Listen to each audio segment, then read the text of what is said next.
अस्सलाम वालेकुम बच्चे, कैसे हैं सब लोग? होप तो सब ठीक होंगे। आज हम फर्स्ट ईयर की physics according to new syllabus बच्चे चैप्टर 7 का टॉपिक देखेंगे, stationary waves in a stretch string. एक स्ट्रिंग है, स्ट्रेच स्ट्रिंग है, मतलब उसको दोनों एंड से टाई किया हुआ है, बांधा हुआ है। उसमें हमने स्टेशनरी वेव्स को प्रोड्यूस करवाना है। अब सबसे पहले बात आती है स्टेशनरी वेव्स का मतलब क्या होता है। स्टेशनरी का मतलब होता है स्टैटिक। मतलब स्टेशनरी वेव्स ऐसी वेव्स होती हैं जिनमें एनर्जी जो है वो एक जगह पे कन्फाइंड होकर रह जाती है, एक जगह पे स्टक हो जाती है। तो इसलिए हम कहते हैं वो आगे नहीं जा पाती, इसलिए हम उनको कहते हैं स्टेशनरी वेव्स। और स्टेशनरी वेव्स हम कब प्रोड्यूस करवा सकते हैं, इसके लिए हम लोगों ने हमने देखा था सुपरपोजिशन प्रिंसिपल के ना कुछ इंटरेस्टिंग फिनोमेनास हैं। उसमें हमने स्टेशनरी वेव्स देखा था कि अगर दो वेव्स इनकी फ्रिक्वेंसी सेम हो, वो ऑपोजिट डायरेक्शन पे जब मूव करती हुई एक दूसरे के साथ मिलती है ना, तो वहाँ पे जो वेव्स बनती हैं वो स्टेशनरी वेव्स होती हैं। कि दो वेव्स का होना जरूरी है और ऑपोजिट डायरेक्शन में मूव ऑन कर रही हूँ, तो उनको हम नाम देते हैं जो वेव जनरेट होगी स्टेशनरी वेव्स का। अब इसमें देखें डायग्राम में, लाइक हमारे पास ना दो वेव्स हैं, एक राइट साइड पे जा रही है, ये आपको रेड वाली नजर आ रही होगी, और जो है ना एक लेफ्ट साइड पे जा रही है, ब्लू वाली। जब ये दोनों मिलती है ना ऑपोजिट डायरेक्शन में, एक इस तरफ राइट साइड पे जा रही है, एक मेरे पास लेफ्ट साइड पे जा रही है, जब ये दोनों मिलती है ना, तो ये हमारे पास इस तरह से वेव जनरेट होती है। ये जो ब्लैक कलर की है, इस तरह की वेव को ना हम लोग स्टेशनरी वेव्स बोलते हैं। अब स्टेशनरी वेव्स में देखें, ये वाले जो पॉइंट्स हैं, ये वाले पॉइंट, ये वाला पॉइंट, ये वाला पॉइंट, ये पॉइंट अपनी जगह से नहीं हिल रहे, ये पार्टिकल्स अपनी जगह से मूव नहीं करते। मूव कौन से कर रहे हैं? ये जो दरमियान वाले हैं, ये ऊपर नीचे जा रहे हैं। ये वाले पॉइंट्स अगर आप ध्यान से देखें ना, तो ये अपनी जगह से मूव ऑन नहीं करते। अब अगर ये मूव ही नहीं करते तो बच्चे ये एनर्जी को आगे ट्रांसफर ही नहीं होने देते, ना ये अपनी जगह से मूव नहीं करते। अब एनर्जी इसी के दरमियान ऑसिलेट होती रहती है, पार्टिकल्स मूव करते रहते हैं। ये वाले पार्टिकल जब मूव नहीं करते तो एनर्जी को आगे जाने ही नहीं देते, तो ये वाला काम जो है ना बड़ी जल्दी जल्दी हो रहा होता है। तो ये इस तरह से ना लूप्स बनती हुई हमें नजर आ रही होती हैं। लाइक यहाँ पे ना हमारे पास ये क्विकली मूव ऑन कर रहे होते हैं, ये पार्टिकल्स आगे जाने नहीं देते एनर्जी को, तो हम कहते हैं इस एक पर्टिकुलर रीजन के अंदर ना एनर्जी स्टक होकर रह जाती है। अब ये जो पॉइंट्स अपनी जगह से हिल नहीं रहे होते ना, इन पॉइंट्स को हम नाम देते हैं नोड्स का। और ये जो मैक्सिमम हद तक ऊपर नीचे जा रहे होते हैं, इनको नाम देते हैं एंटी नोड का। ठीक है, ये दरमियान वाले पॉइंट्स मैक्सिमम हद तक जा रहे होते हैं। हमने कहा ये, मैंने अभी आपसे कहा कि ये बड़ी जल्दी ना ऊपर नीचे जा रही होती है, हमें ना ये क्विकली लूप्स बनती हुई नजर आ रही होती हैं। तो हम कहते हैं कि ये जो पार्टिकल्स हैं ये एनर्जी को आगे ट्रैवल ही नहीं करने देते, ये दो पॉइंट्स एनर्जी को आगे ट्रैवल नहीं करने देते, तो हम कहते हैं यहाँ पे एनर्जी जो है ना वो स्टैटिक होकर रह जाती है, इसलिए इन वेव्स को नाम देते हैं स्टेशनरी वेव्स का। लाइक हमारे ये लूप्स ना इस तरह से बनती हुई नजर आती हैं। ठीक है, इनमें ये पॉइंट्स, नोड पॉइंट्स ऐसे पॉइंट्स होते हैं जो पार्टिकल्स अपनी जगह से मूव ऑन नहीं करते। ठीक है, तो ये स्टैटिक होते हैं। जो दरमियान वाले होते हैं वो मैक्सिमम हद तक मूव कर रहे होते हैं, तो ये हमें ना इस तरह से लूप्स बनती हुई नजर आती है। जो मूव नहीं करते उनको नोड बोलते हैं, और जो मूव कर रहा होता है उसको एंटी नोड बोलते हैं। दो नोड्स के दरमियान जो डिस्टेंस होता है वो λ/2 होता है इन टर्म्स ऑफ वेवलेंथ। ठीक है, और दो एंटी नोड्स के दरमियान भी डिस्टेंस कितना होता है? λ/2 होता है। तो ये याद रखिएगा, दो नोड्स के दरमियान डिस्टेंस कितना होता है? λ/2। और नोड और एंटी नोड के दरमियान डिस्टेंस कितना होता है? λ/4 होता है। ठीक है, लाइक ये देखें, ये एक स्ट्रिंग है, इसमें ना स्टेशनरी लूप्स प्रोड्यूस होंगी, मतलब जिसमें कुछ पॉइंट्स जो हैं वो फिक्स होंगे, वो अपनी जगह से मूव नहीं करेंगे, दरमियान वाले पॉइंट्स मैक्सिमम हद तक मूव ऑन करेंगे। इस स्ट्रिंग में हम लोग देखेंगे किस तरह से स्टेशनरी वेव्स प्रोड्यूस होंगी और किस तरह से हमारे पास जो एंड पॉइंट्स हैं वो मूव नहीं करेंगे, मतलब वो नोड होंगे। ये देखिए, इतनी स्पीड के साथ मूव कर रहा होता है ना कि आपके पास इस तरह से एक लूप पूरी बनती हुई नजर आ रही होती है, जिसमें एंड पॉइंट्स होते हैं ना वो मूव नहीं कर रहे होते, दरमियान वाले मूव कर रहे होते हैं।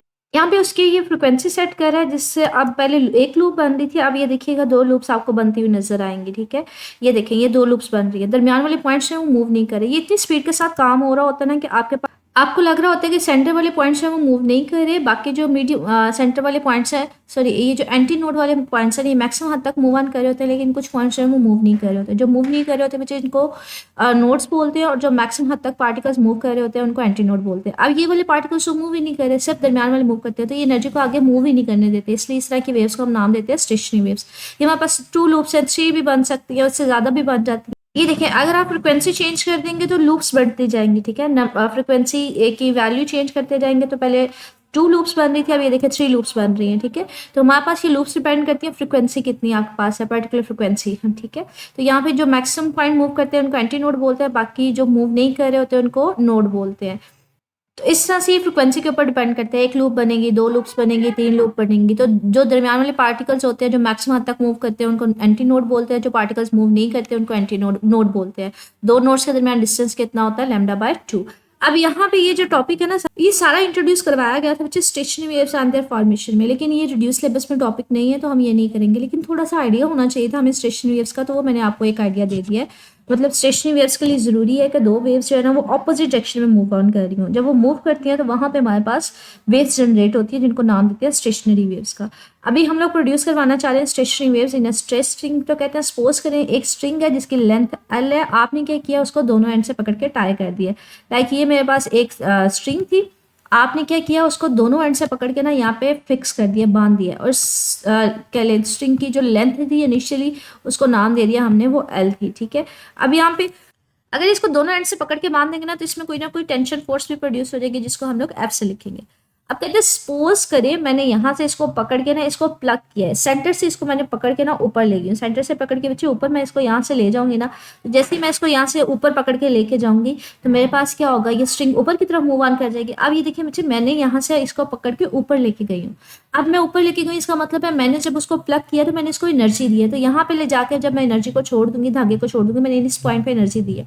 अब एनर्जी के पास दो रास्ते हैं, या तो एनर्जी वेव्स इस तरफ मूव कर जाएं या वेव्स इस तरफ मूव कर जाएं। तो दो वेव्स यहाँ से ओरिजिनेट होती हैं, एक टूवर्ड्स लेफ्ट मूव करती है और दूसरी मेरे पास टूवर्ड्स राइट मूव करती है। क्यों? क्योंकि बच्चे दो यहाँ पे पाथ अवेलेबल हैं। आपने क्या किया, सेंटर से इस स्ट्रिंग को प्लग किया, उठाया, ऊपर लेके जाके छोड़ दिया, इसका मतलब आपने एनर्जी दी। एनर्जी अब लेके ना यहाँ पे उससे दो वेव्स निकलती हैं, एक टूवर्ड्स दी लेफ्ट निकलती है, दूसरी टूवर्ड्स दी राइट निकलती है। यहाँ पे पहुंच के अब ये देखिए दोनों एंड से ना वो उसको हमने टाई किया हुआ है, तो यहाँ से दोनों एंड से मूव ऑन करती हुई ना यहाँ से ही आएगी, तो यहाँ से रिफ्लेक्ट हो जाएगी। तो हमारे पास क्या होगी कि क्या ले मूव ऑन करेगी बैकवर्ड डायरेक्शन, वो रिफ्लेक्ट बैक होंगी बैकवर्ड डायरेक्शन में, जिस तरफ से आई थी उसी डायरेक्शन में वो मूव ऑन कर जाएंगी बैकवर्ड डायरेक्शन में। ठीक है, यहाँ से रिफ्लेक्ट बैक होके ये दोनों वेव्स जो इस तरफ आई थी वो रिफ्लेक्ट होके इस तरफ वापस चली जाएगी, और इसी तरह से जो इस साइड पे गई थी वो यहाँ से रिफ्लेक्ट होके वापस चली जाएगी। अब ये दोनों देखिए दोनों ऑपोजिट डायरेक्शन में मूव कर रही है, टुवर्ड्स लेफ्ट मूव कर रही है, टुवर्ड्स राइट मूव करती है। जब वो इस पॉइंट पे जाके मिलती हैं तो वहां पे इस तरह से एक लूप की फॉर्म में स्टेशनरी वेव प्रोड्यूस हो जाती है। ठीक है, जैसे इसमें हमने देखा कि था कि जो वेव्स हमारे पास ऑपोजिट डायरेक्शन में मूव करती हुई एक दूसरे के साथ मिलती है ना, तो वहाँ पे स्टेशनरी वेव्स प्रोड्यूस होती हैं। वह यहाँ पे स्टेशनरी वेव्स को इसी तरह से इंट्रोड्यूस करवा रहा है कि आपने क्या किया, एक स्ट्रिंग लिया है, उसको मिडल से प्लग करवाया, उसको मिडल से उठा के ऊपर लेके गए हैं, तो आपके पास दो वेव्स जनरेट होंगी, दोनों ऑपोजिट डायरेक्शन में, एक टुवर्ड्स लेफ्ट मूव करेगी, दूसरी टुवर्ड्स राइट मूव करेगी। लेकिन जैसे ही वो एंड पॉइंट्स पे जाएंगे जहाँ से रिफ्लेक्ट होकर वो बैकवर्ड डायरेक्शन में जाएंगे। अब वहाँ से जब क्लैंप एंड के ऊपर पास जाएंगे तो वो रिफ्लेक्ट बैक होंगी, और रिफ्लेक्ट बैक होंगी तो हमारे पास क्या होगा कि वहां पे रिफ्लेक्टेड वेव्स यहाँ से जब मिल के बनेंगी तो वहां पे स्टेशनरी वेव्स बनेगी। कहते हैं जो यहाँ पे हमने एंड क्लैंप किए हुए हैं, बांधे हुए बच्चे, यहाँ पे तो पार्टिकल्स के पास मूव करने के लिए जगह ही नहीं है ना, मूव ही नहीं कर सकते क्योंकि यहाँ पे तो फिक्स है। तो इसलिए हम कहते हैं ये जो एंड पॉइंट्स होंगे यहाँ पे नोड्स बनेंगे, और सेंटर में हमारे पास क्या बनेगा, एक एंटी नोड, क्योंकि सेंटर में स्ट्रिंग जो है ना वो ऊपर नीचे मूव ऑन कर सकती है। तो इस तरह से एक मोड ऑफ वाइब्रेशन हमारे पास एक लूप सी बन जाएगी। ठीक है, तो ये हमारे पास उसकी फ्रिक्वेंसी है जब हमने उसको दरमियान से प्लग करवाया। ठीक है, सेंटर में एंटी नोड और दो हमारे पास एंड के ऊपर क्या आ जाएंगे, नोड्स आ जाएंगे। मैंने अभी आपको बताया था कि दो नोड्स के दरमियान डिस्टेंस कितना होता है, λ/2 होता है बच्चे। टोटल लेंथ इसकी l थी, आपको अगर लेंथ को इन टर्म्स ऑफ वेवलेंथ लिखना चाहे तो λ/2 लिखेंगे। तो एक लेंथ हमारे पास लेंथ इज इक्वल टू λ/2। ये फर्स्ट लूप है, एक ही लूप है, तो फर्स्ट मोड इसको बोल देते हैं, तो इसको λ1 बोल देंगे। अब अगर λ1 की वैल्यू मैंने लिखनी है तो बच्चे λ1 इधर ले जाए, 2 इधर मल्टीप्लाई हो जाएगा जाके। ये वेवलेंथ है जब आपके पास सिर्फ सिंगल मोड ऑफ वाइब्रेशन है, first mode of vibration sorry इसको बोल देते हैं, जब एक ही लूप बन रही थी। आपने फार्मूला क्या निकालना है, आपने तो निकालना है हमारे पास फ्रिक्वेंसी फार्मूला निकालना है। फ्रिक्वेंसी के लिए हम लोग फार्मूला निकालते हैं मुझे वेव इक्वेशन हम लोगों ने क्या पढ़ी है, V is equal to F lambda हम लोग पढ़ते हैं ना।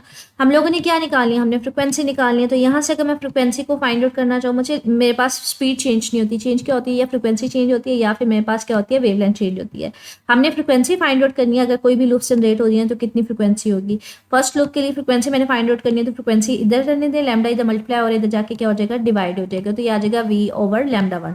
अब अगर मुझे स्पीड का पता है वेव्स की और मुझे वेवलेंथ का पता है जो यहाँ पे फर्स्ट लूप प्रोड्यूस हुई है, तो मैं उसकी फ्रिक्वेंसी फाइंड आउट कर सकती हूँ। कहते हैं यहाँ पे हम लोगों ने जो स्पीड ऑफ वेव है ना, ये हम लोगों ने किसके लिए फाइंड आउट करनी है, यहाँ पे हमारे पास उसके लिए फार्मूला वो ये गिवन है। स्पीड जो हमारे पास है कि आपने अगर स्ट्रिंग के लिए लेनी है तो हम उसमें देखेंगे हमारे पास टेंशन फोर्स उसमें कितनी प्रोड्यूस हुई है divided by mass per unit length. ठीक है, ये स्मॉल एम किसके इक्वल है, स्मॉल एम बेसिकली हमारे पास है मास आपके पास पर यूनिट लेंथ, आपके पास टोटल मास कितना था स्ट्रिंग का डिवाइडेड बाय उसकी लेंथ कितनी ली थी। ठीक है, तो उसको किससे लिखा हुआ है, स्मॉल एम से। तो ये देखिए स्मॉल एम हमारे पास क्या है, मास पर यूनिट लेंथ। हम डिटेल में नहीं जा रहे कि ये कहाँ से आया, ये बेसिकली हम सिर्फ इतना देखेंगे कि जो स्पीड है ना हमारे पास इन टर्म्स ऑफ अगर हम बात करें कि स्टेशनरी वेव्स जो आप किसी स्ट्रिंग में प्रोड्यूस करवाते हैं जहाँ पे कोई टेंशन फोर्स होगी, तो उस केस में हमारे पास स्पीड का फार्मूला होता है। ये कब है? जब कोई टेंशन फोर्स है स्ट्रिंग के केस में। तो ये force per unit mass per unit length है, ठीक है। अब ये हमारे पास सिर्फ फार्मूला हम लोग ड्राइव नहीं करेंगे, ये सिर्फ ये कह रहा है कि हमारे पास इस चीज़ के ऊपर डिपेंड नहीं करी कि आपने स्ट्रिंग को प्लग कहाँ से करवाएगा। ये सिर्फ इस चीज़ के ऊपर डिपेंड करती है कि टेंशन फोर्स कितनी थी और इसकी मास पर यूनिट लेंथ कितनी थी। स्पीड कॉन्स्टेंट रहेगी, चेंज नहीं होगी, क्योंकि इस पॉइंट पर डिपेंड नहीं करी कि आपने स्ट्रिंग को प्लग कहाँ से करवाया, कहाँ से उठा के ऊपर लेके गए हैं।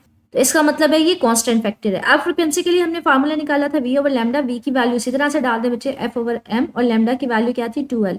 तो मेरे पास लैम्डा डिवीजन में है ना, तो 1 ओवर 2l आ जाएगी, f ओवर m आ जाएगी। ये फर्स्ट फ्रिक्वेंसी है जब सिर्फ और सिर्फ सिंगल आपके पास कह लें कि लूप बन रही थी। तो इसको फर्स्ट मोड ऑफ वाइब्रेशन भी बोलते हैं, इसको फंडामेंटल फ्रिक्वेंसी भी बोला जाता है, मतलब सबसे इनिशिएटिव है, स्टार्टिंग वाली है, ठीक है। ये लूप कब बनी थी? जब बच्चे आपने स्ट्रिंग को क्या किया था? दरमियान से पकड़ के प्लग किया था। कहते हैं अब अगर आप उसको क्वार्टर लेंथ से पकड़ के प्लग करें, क्वार्टर लेंथ कैसे फाइंड आउट करेंगे बच्चे? आपके पास ये स्ट्रिंग है जिसको दोनों एंड से क्लैम्प किया हुआ है, आपने इसको चौथे हिस्से से कह लें प्लग करवाना है। चौथा हिस्सा कैसे लेंगे? पहले तो आप इसका दरमियान ढूंढें, ये इसका दरमियान है, ठीक है। इस दरमियान का भी दरमियान वाला हिस्सा होगा ना, ये इसका फोर्थ पार्ट होगा। तो यहाँ से पकड़ के इसको प्लग करवा दें। अगेन वही यहाँ से इसको पकड़ के प्लग करवाएंगे, दो वेव्स जनरेट होंगी, जब वो इस एक्सट्रीम एंड्स पे जाएंगे यहाँ से रिफ्लेक्ट बैक होंगी, जब वो मिलेंगे स्टेशनरी वेव्स। लेकिन यहाँ पे अब कितनी लूप्स जनरेट होंगी? 2 लूप्स जनरेट होंगी, ठीक है। तो इसलिए हम इसको नाम देते हैं सेकेंड मोड ऑफ वाइब्रेशन का, ठीक है। अब इसमें ये देखें, ये वाले पॉइंट्स हैं, ये तो नोड होंगे और एक नोड हमारे पास सेंटर में आ जाएगा, 2 लूप्स आ जाएंगी। दो नोड्स के दरमियान डिस्टेंस कितना होता है बच्चे? हम लोगों ने अभी पढ़ा λ/2 होता है। λ/2 ये होगा और λ/2 ये होगा। तो ये देखें λ2 डिवाइडेड बाय 2 और λ2 डिवाइडेड बाय 2, क्योंकि दोनों डिस्टेंस जो है ना हमारे पास ऐड अप हो रहे हैं। मुझे इसको λ2 इसलिए कह रही हूँ क्योंकि ये सेकंड मोड है, क्योंकि इसमें 2 लूप्स बन रही हैं, ठीक है। आपके पास बच्चे दोनों का एलसीएम लें तो यहाँ पे क्या आ जाएगा? 2λ2 डिवाइडेड बाय 2 आ जाएगा। आपने इन टर्म्स ऑफ लेंथ निकालना बच्चे, बेटर ऑप्शन ये है कि यहाँ से आप 2 डिवाइड ना करें। यहाँ पे 2 डिवाइड हो रहा है, इधर जाके क्या हो जाएगा? मल्टीप्लाई। तो ये 2l आ जाएगा डिवाइडेड बाय, आपके पास यहाँ पे 2 डिवाइड हो रहा है, उधर जाके क्या, सॉरी मल्टीप्लाई हो रहा है, उधर जाके क्या हो जाएगा? डिवाइड। मतलब ये उधर जाके मल्टीप्लाई हो जाएगा और ये उधर जाके डिवाइड हो जाएगा। तो λ2 की वैल्यू क्या आ जाएगी? मैं आपको रीजन बताती हूँ कि ये क्यों हम इस तरह से लिख रहे हैं। 2l डिवाइडेड बाय 2 आ जाएगा, ठीक है। अब अगेन वो हमने काम करना है, फ्रिक्वेंसी का फार्मूला निकालना है। फ्रिक्वेंसी का फार्मूला मैं अगेन बार बार ड्राइव नहीं करूंगी, फ्रिक्वेंसी का फार्मूला यही फाइंड आउट होगा। लेकिन यहाँ पे सेकंड मोड है तो यहाँ पे f2 आ जाएगा और लैम्डा की जगह λ2 आ जाएगा, ठीक है। तो अब यहाँ पे कहते हैं हमारे पास फ्रिक्वेंसी का फार्मूला क्या आ जाएगा? v over λ2। स्पीड मैंने कहा था चेंज नहीं होगी, इसकी वैल्यू कॉन्स्टेंट है, वही है f ओवर मास पर यूनिट लेंथ, ठीक है। तो ये हर दफा यही होगी, ये चेंज नहीं होगी। तो इसलिए यहाँ पे ये देखें सिर्फ v लिखा जा रहा है और नीचे λ2 लिखा जा रहा है। λ2 की वैल्यू डाल दे। λ2 की वैल्यू क्या थी? 2l डिवाइडेड बाय 2 और v तो उसी तरह से आ जाएगा। v को पुट कर रहे हैं या ना करें वो आपकी चॉइस है, क्योंकि वो कांस्टेंट है। तो यहाँ पे क्या आ जाएगा? λ2 की वैल्यू क्या थी? 2l डिवाइडेड बाय 2 थी, ठीक है। v ओवर 2l है, तो v ओवर 2l यहाँ पे इसको पुट ऑन जब करेंगे ना, 2l डिवाइडेड बाय 2v और λ2 की जगह 2l डिवाइडेड बाय 2, यहाँ पे 2 इसको ऊपर चला जाएगा, इन्वर्स हो जाएगा, तो आ जाएगा 2v ओवर 2l। बजाय इसके कि मैं यहाँ से कुछ भी नहीं था, लास्ट में दोबारा से उसको मल्टीप्लाई और डिवाइड करूँ, मैं जो ऊपर मैंने उसको कैंसिल कर दिया था उसको ही कैंसिल ना करें, उसको वैसे ही रहने दें, ठीक है। तो वैसे ही जाएगा यहाँ पे एज सच, तो ये 2 ऊपर जाकर मल्टीप्लाई हो जाएगा, तो ये 2v ओवर 2l आ जाएगा। अब हमारे पास जो फर्स्ट मोड ऑफ वाइब्रेशन था वो किसके इक्वल था? वो v ओवर 2l के इक्वल था। आपको याद हो तो हमने ये वाला फर्स्ट फ्रिक्वेंसी जो निकाली थी वो किसके इक्वल निकाली थी? v ओवर 2l के इक्वल निकाली थी। जब बाद में हमने v की वैल्यू पुट ऑन कर दी तो वो √f ओवर m आ गई थी। तो आप इसको v ओवर 2l ही ले सकते हैं। तो हमारे पास ये 2 लैदा से और साथ में v ओवर 2l है, इसका मतलब है ये फर्स्ट फ्रिक्वेंसी का कितने टाइम है? 2 टाइम है, ठीक है। तो जब आपने क्वार्टर से उसको प्लग करवाया तो हमारे पास क्या है? वो 2 टाइम आ गई। अब अगर उसको 6 पार्ट से प्लग करवाएंगे तो 3f1 आ जाएगी। तो ये हमारे पास मल्टीपल आता जा रहा है। तो कहते हैं अगर हम लोग किसी भी आर्बिट्रेरी पॉइंट से उसको अगर प्लग करवाएंगे तो हमारे पास जनरल फार्मूला क्या आएगा? कहते हैं अगर किसी भी पॉइंट से हम लोग आर्बिट्रेरी पॉइंट से उसको प्लग करवाते हैं तो जितनी लूप्स होंगी ना हमारे पास उतने एंटी नोड्स होंगे, जितने लूप्स होंगे उतने ही एंटी नोड होंगे और हमारे पास एक उससे ज़्यादा नोड होगा। लाइक ये देखिए हमारे पास एंटी नोड और लूप्स की वैल्यू सेम होगी लेकिन नोड एक वैल्यू ज़्यादा होगी। ये एक लूप है तो एंटी नोड कितना है? एक ही है, लेकिन नोड कितने हैं? 2 हैं, तो एक ज़्यादा है। इसी तरह से अगर 2 लूप्स हैं तो हमारे पास यहाँ पे कितनी नोड्स हैं? एंटी नोड्स 2 ही हैं, तो लेकिन हमारे पास नोड एक ज़्यादा है, 3 है। तो यहाँ पे ये देखिए वो इसको जनरल फॉर्म कह रहा है कि जितनी भी लूप्स होंगी नोड एक ज़्यादा होगा लेकिन एंटी नोड उतने ही होंगे जितनी लूप्स होंगी, ठीक है। और फ्रिक्वेंसी और वेवलेंथ का जनरल फार्मूला देखें तो ये फ्रिक्वेंसी f1 जो भी थी, f2 उसका फर्स्ट फ्रिक्वेंसी का 2 टाइम आ गई, f3 होगी तो 3f1 आ जाएगी। तो इसको जनरल फॉर्म में लिखा जा सकता है nf1, ठीक है। तो n हमारे पास क्या है? कोई सा भी नंबर हो सकता है, 1 2 3 कुछ भी हो सकता है। n f1 की वैल्यू पुट ऑन करें तो वो लिखना चाहें तो लिख सकते हैं, v ओवर 2l भी लिख लिखा जा सकता है, लेकिन जनरल फार्मूला ये आ जाएगा, NF1 हमारे पास मल्टीपल होता है फंडामेंटल फ्रिक्वेंसी का। 1 होगी तो F1 होगी, अगर F2 होगी तो 2F1 होगी, F3 होगी तो 3F1 होगी, फर्स्ट फ्रिक्वेंसी का मल्टीपल होता जाएगा, ठीक है। इसी तरह से अगर वेवलेंथ देखें तो वेवलेंथ में अगर हमारे पास फर्स्ट वाली वेवलेंथ देखें हमारे पास, तो उसके लिए वैल्यू क्या थी, 2L थी। सेकंड वाली वेवलेंथ देखें तो ये हमारे पास क्या थी, 2L डिवाइडेड बाई 2 थी। फिर थर्ड वाली लिखेंगे तो 2L डिवाइडेड बाई 3 होगी। तो यहाँ पे इसको जनरलाइज किया जा सकता है 2L divided by n। n हमारे पास क्या हो सकता है, 1 2 3, कोई भी नंबर हमारे पास यहाँ पे हो सकता है। अब इन दोनों जनरल फार्मूलाज में देखें, कहते हैं जैसे जैसे आप लोग फ्रिक्वेंसी लूप्स बढ़ती जाएंगी ना, तो फ्रिक्वेंसी मल्टीपल होती जा रही है, मतलब बढ़ती जाएगी, लेकिन वेवलेंथ क्या होती जाएगी हमारे पास, कम होती जाएगी, शॉर्टर से शॉर्टर होती जाएगी, ठीक है। लेकिन स्पीड कांस्टेंट रहनी चाहिए, स्पीड चेंज नहीं होती। क्यों? क्योंकि अगर फ्रिक्वेंसी बढ़ रही है तो वेवलेंथ क्या होती जाती है, कम होती जाती है। तो इसलिए हम देखें हमने v को नहीं छेड़ा था, हमने v उसी तरह से कांस्टेंट फैक्टर लिया था, ठीक है। अब ये जितना हमने अभी तक किया, कहते हैं इसके कॉन्सिक्वेंसेज, अगर इसका रिजल्ट्स निकालने हैं डिस्कशन से जो भी हमने देखा है, तो उससे हमें क्या आइडिया हो रहा है। कहते हैं पहली बात को हमें पता चल रहा है कि जो फ्रिक्वेंसीज है वो हमारे पास डिस्क्रीट सेट आ रहे हैं, मतलब फर्स्ट वाली फ्रिक्वेंसी का मल्टीपल आ रहा है। इस तरह की फ्रिक्वेंसीज को हम नाम देते हैं हार्मोनिक सीरीज। मतलब आपके पास अगर आने वाली फ्रिक्वेंसी फर्स्ट फ्रिक्वेंसी का मल्टीपल आती जाए ना, तो उस सीरीज को हम नाम देते हैं, उस फ्रिक्वेंसीज को नाम देते हैं हार्मोनिक सीरीज का, ठीक है। और दूसरा कहते हैं जो इसमें सबसे पहले वाली होगी या सबसे लोएस्ट फ्रिक्वेंसी होगी ना, उसको नाम देते हैं फंडामेंटल फ्रिक्वेंसी का या फिर फर्स्ट हार्मोनिक का, ठीक है। तो फंडामेंटल फ्रिक्वेंसी याद रखिएगा, लोएस्ट फ्रिक्वेंसी या फर्स्ट मोड ऑफ वाइब्रेशन जो होता है फर्स्ट हार्मोनिक, उसी को बोलते हैं। आगे हमारे पास सेकंड फ्रिक्वेंसी होगी, सेकंड हार्मोनिक बोल देंगे। थर्ड फ्रिक्वेंसी होगी, मतलब 3 लूप्स की फ्रिक्वेंसी होगी, थर्ड हार्मोनिक बोल देंगे। तो फ्रिक्वेंसी इस तरह से बढ़ती जाएगी। लेकिन जो फर्स्ट हार्मोनिक होता है उसका दूसरा नेम क्या होता है, फंडामेंटल फ्रिक्वेंसी का। ये MCQ आ जाता है, ठीक है। आगे हमारे पास कहते हैं ये जो हमारे पास फ्रिक्वेंसीज आ रही है ना, ये हमारे पास इनिशियल फ्रिक्वेंसी का इंटेग्रल मल्टीपल आ रही है, 1 टाइम 2 टाइम 3 टाइम, तो इसको इंटेग्रल मल्टीपल कहते हैं। तो इस तरह से जो फ्रिक्वेंसीज होती हैं बच्चे, इसको नाम देते हैं क्वांटम जम्प्स का। प्रॉपर एक जंप आ रहा है, 1 1 का डिफरेंस आ रहा है, तो इसको नाम देते हैं क्वांटाइजेशन ऑफ फ्रिक्वेंसीज का। कि अगर आपके पास प्रॉपर एक जंप आ रहा हो, मतलब एक प्रॉपर कह लें इंटेग्रल मल्टीपल आ रहा हो, तो इसको नाम दे दिया जाता है क्वांटाइज। मतलब यहाँ पे डेसिमल में वैल्यू नहीं है, या 1 टाइम है, या 2 टाइम है, या 3 टाइम है, तो इंटेग्रल मल्टीपल है। इसको नाम देते हैं क्वांटाइजेशन ऑफ एनर्जी फ्रिक्वेंसीज का। और कहते हैं ये जो हमारे पास फ्रिक्वेंसीज होंगी वो किसी चीज़ के ऊपर डिपेंड करती हैं, वो फोर्स के ऊपर, टेंशन फोर्स के ऊपर डिपेंड करती है, लेंथ के ऊपर डिपेंड करती है, मास पर यूनिट लेंथ के ऊपर डिपेंड करती हैं। जैसे मैंने अभी आपको ये फ्रिक्वेंसी का फार्मूला है ना, तो इसमें देख लें फ्रिक्वेंसी के फार्मूले में कौन कौन से पैरामीटर्स आ रहे हैं।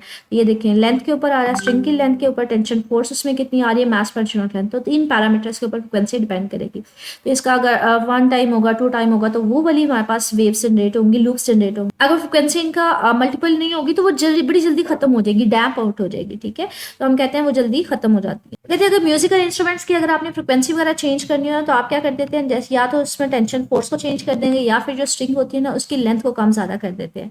लाइक गिटार वगैरह में या वायलिन वगैरह में आपने फ्रिक्वेंसी सेट करनी होती है, तो आप क्या कर रहे होते हैं, या तो उसको टाइट वगैरह कर रहे होते हैं दोनों एंड से पकड़ के, जो नेक पॉइंट्स होते हैं अगर गिटार है या वायलिन वगैरह, तो उससे क्या होगी, टेंशन फोर्स कम ज़्यादा हो सकती है। या फिर आप क्या करते हैं कि उसकी जो हमारे पास लेंथ है ना धागे की, उसको कम ज़्यादा कर रहे होते हैं। इस तरह से जो गिटार वगैरह होते हैं ना, यहाँ पे बच्चे इनके नेक पॉइंट्स होते हैं, मतलब एंड पॉइंट्स होते हैं। यहाँ से पकड़ के या तो इस धागे को टाइट कर देंगे, टेंशन फोर्स बढ़ा देंगे, या आपने देखा होगा सम टाइम वो क्या कर रहे होते हैं, यहाँ पे फिंगर मतलब मूव करवा रहे होते हैं, तो वो लेंथ कम ज़्यादा कर रहे होते हैं। मतलब इन 2 पॉइंट्स के दरमियान अगर वेव जनरेट हो रही है तो उसके ऊपर डिपेंड कर रहा होता है। तो ये अबव डिस्कशन से हमने यही चीज़ फाइंड आउट किया है। तो हमारे पास फ्रिक्वेंसी जो होती है वो इंटेग्रल मल्टीपल आ रही होती है, इसको क्वांटाइजेशन ऑफ फ्रिक्वेंसी भी बोलते हैं, फंडामेंटल फ्रिक्वेंसी फर्स्ट हार्मोनिक बोलते हैं। और अगर आपने फ्रिक्वेंसी चेंज करनी हो तो लेंथ वगैरह चेंज कर देते हैं। अब हार्मोनिक्स क्या है ये देखते हैं कि वो सारी की सारी स्टैंडिंग वेव्स जिनमें जो फ्रिक्वेंसी है वो आप पास फ्रिक्वेंसी का मल्टीपल आ रही होती है, तो उसको नाम देते हैं, उस सेट को हम नाम देते हैं हार्मोनिक्स ऑफ दिस सेट का, ठीक है। जो इसमें लोएस्ट फ्रिक्वेंसी होती है उसको फंडामेंटल फ्रिक्वेंसी भी बोलते हैं, ठीक है, या फिर इसको फर्स्ट हार्मोनिक भी बोला जाता है। उसके बाद जो दूसरी तीसरी होती है उसको सेकंड थर्ड फोर्थ हार्मोनिक बोलते हैं। तो ये आपके इस चैप्टर का लॉन्ग क्वेश्चन था, इंपॉर्टेंट लॉन्ग क्वेश्चन है, ठीक है। तो ये देखिए आपके एक्सरसाइज का कंप्रीहेंसिव क्वेश्चन भी है, what are the standing waves. तो स्टैंडिंग वेव्स हम पहले डिफाइन करेंगे, 2 वेव्स जो ऑपोजिट डायरेक्शन में मूव ऑन कर रही होती है, जब वो सुपर इम्पोज करती है तो वहाँ पे स्टैंडिंग वेव्स प्रोड्यूस होती है। फिर वो कहता है आपने एक्सपेरिमेंट बताना है स्ट्रेच स्ट्रिंग वाला। तो जो आज का टॉपिक था बच्चे वो सारा इसमें आ जाएगा, बाद में उसका एंड रिजल्ट भी आ जाएगा, ठीक है। तो कंप्लीट टॉपिक इसमें आएगा। मजीद कुछ पूछना हो मुझे मेरे कमेंट सेक्शन में पूछ लीजिएगा। ओके, अल्लाह हाफिज़।